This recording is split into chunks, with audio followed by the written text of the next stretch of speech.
What's going on, guys? Back with another lunch break take, this time shop etiquette. Number one, service bays.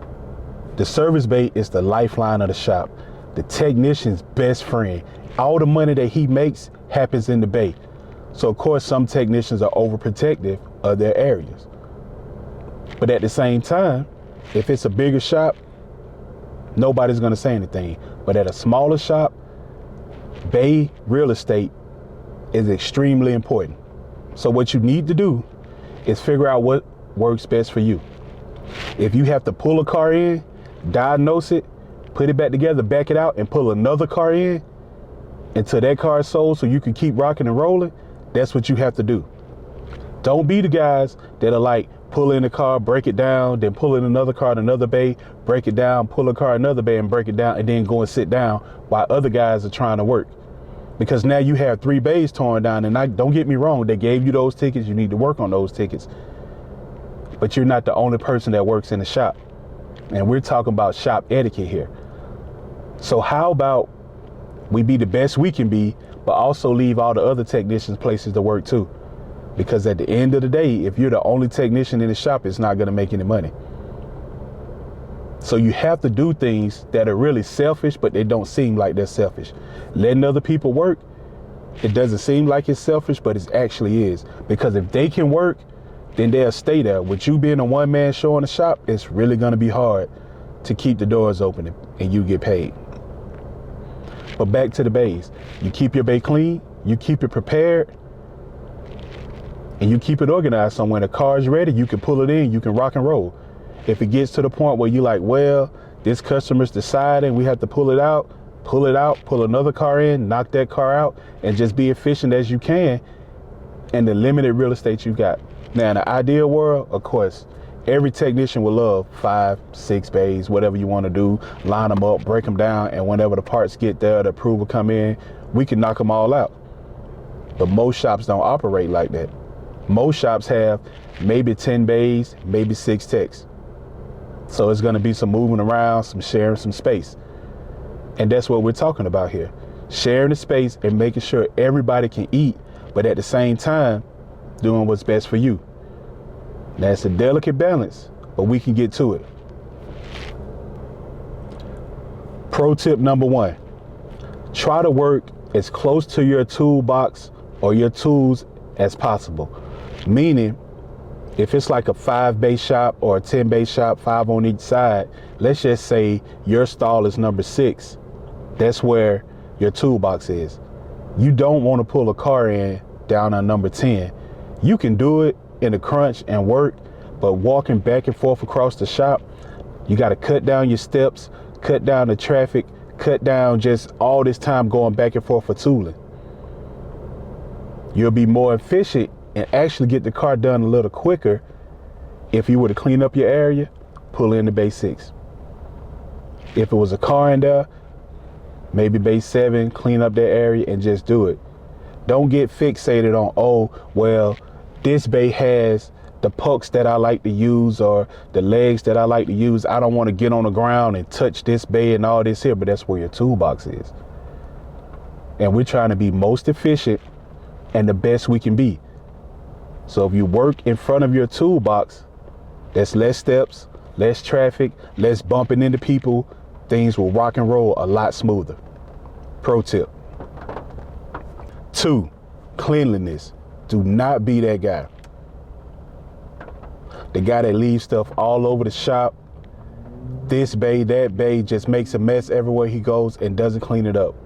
Most shops have hourly people that help with the cleaning, but nobody's going to clean up behind grown people all day long. If you make a mess, you're responsible for cleaning up that mess. Do not be that guy.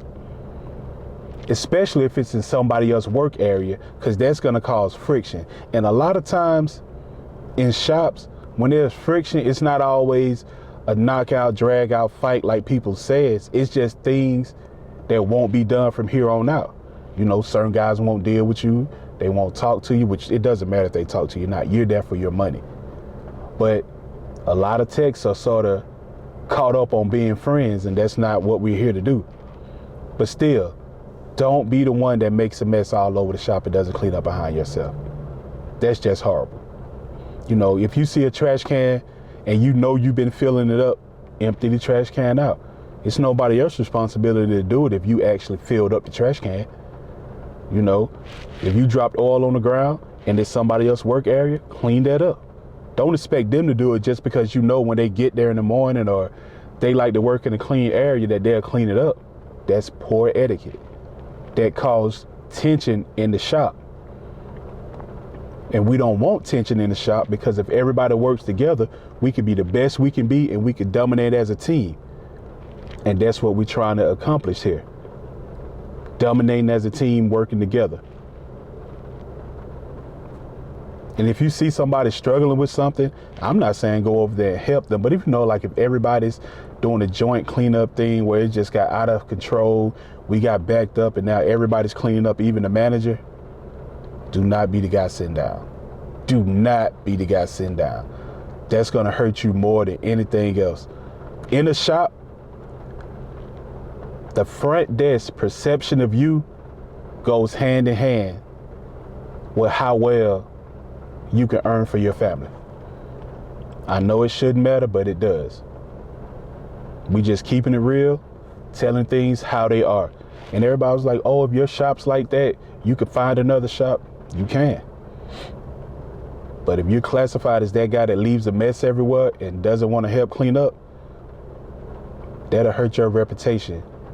I didn't even know if I was going to put this in the video because it doesn't seem like it needs to be said, but I'm starting to think it does, man. Personal space and professionalism.